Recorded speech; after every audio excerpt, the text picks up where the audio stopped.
Very, very cool. So what were you doing that made you decide to start doing Indian club stuff?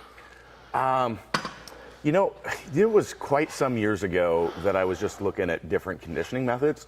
So I started looking at mace swing, and I did it, and it just beat the shit out of my wrists and my elbows, and I'm like, holy shit, there's no way something's going on here. I can actually do this, and I wasn't getting really much of a benefit from it. And then many years later, maybe like 4 years later, that's where I was doing a lot of seminars and interacting with a lot of people on the DNS philosophies, which is, you know, that whole core integration piece. And I was dealing with some shoulder stability stuff at the same time. So I was doing a lot of work with kettlebells, gaining back some scapular stability, and it was working really well, except I would spend so much time doing it, I didn't have very much time to train. And I'm like, okay, how about I work, let me retool this swing, let me go back, and let me take the same philosophies, approaches I'm using there, and refine my swing pattern using that, and not worry about adding a ton of weight, but really focus on improving the quality of the swing. Right.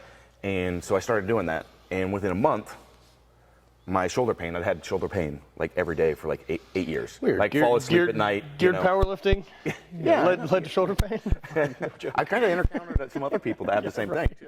And Jesse Burdick. He's constantly like shaking his hands out because they're asleep. Yeah, so I just started, I'm like, you know, a month. It just went away. Like the first time. And I haven't had shoulder, pain since then. And I'm like, well, let's try another guy at the gym. Another, guy who was working on, we actually had a challenge to see who's to bench 515 first at the time. And he had shoulder pain all the time too. A month into it, shoulder pain gone. And I'm like, okay, we're on to something. Something's going on here. With how we're doing this, Yeah. okay? And I'm using the tool, and you know me, I'm a perfectionist. I'm like, we've got to come up with something better. So I made a loadable one.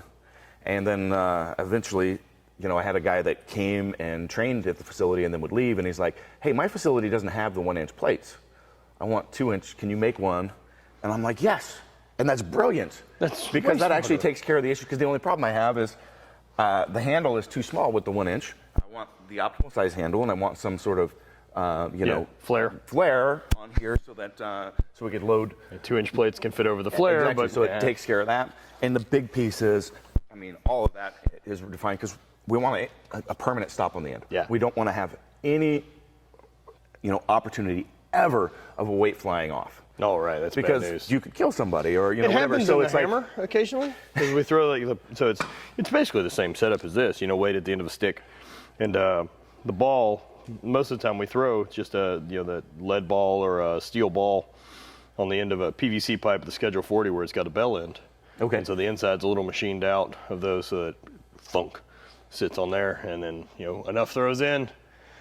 Occasionally happen, you come around 1 and 2 and then get into your really big speed one and go to pull back, shear that bell end off of that PVC pipe, and you go that way and fall into the ground at a real high rate of speed. Well, and they had a fence around those areas while you were doing that. Yeah, we had two guys dump. Two guys dumped into the fence yesterday. So I don't want to ever have that. No, it's bad. Because people are really bad. They're not doing it in a fenced area, right? Yeah. They're doing it at a gym or outside of their house or something like that. And you don't have to get hit by a lot of weight for it to really hurt. Exactly. No, the little 2.5-pound flying with some speed just mess you up. Yeah. So anyway, that's how the design came together. I also, in the process, ended up making these substantially longer than the maces that are sold on the market, because with the loadability, it takes away one of the issues. Well, you're familiar with this. You're a thrower, but the shorter it is, it doesn't open you up as much. Right. But it also the changes in weights aren't that dramatic. Yeah. So think about it. If you're selling a fixed weight Creating leverage, man. If you're selling a fixed weight on the market, are you going to have every 2 pounds, and then like, how do you tell your customer? Because your customers are going to be such a variety of builds and strengths and sizes. Like, this weight's good for everyone. You're not going to stick to that. Exactly. So if you run a shorter one, you've got this big broad spectrum of buy a 10 or buy a 15, and you cover like everyone. Versus with this, you've got a whole lot of differences between lifters, and as you progress, they're micro progressions. And so all of a sudden now you got to say, oh, well, you're going to need like 5 or 6 of these maces at $100 a piece. Yeah. Oh, well, that doesn't really work No, out. You know, people don't want to do that. So they come up, they sell a shorter version versus this. This increases the leverages. It causes more eccentric opening, pulling you apart, and then requires more stability on the engagement pieces you're drawing it back in.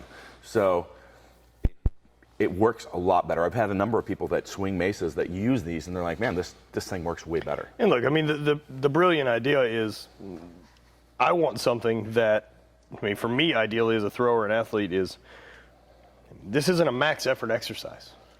Exactly. So I want to do whatever's going to give me the most benefit, the less risk, less weight. And if I can do that with 2 pounds instead of 30, that's a safer exercise for me.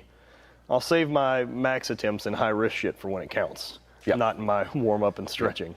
Yeah, this is about quality of movement. Yeah. And if you enjoy the content and want to support the production of further content and also look like a badass, I suggest you go to kabukiwarrior.com and check out these nice Whiskey and Deadlift t-shirts.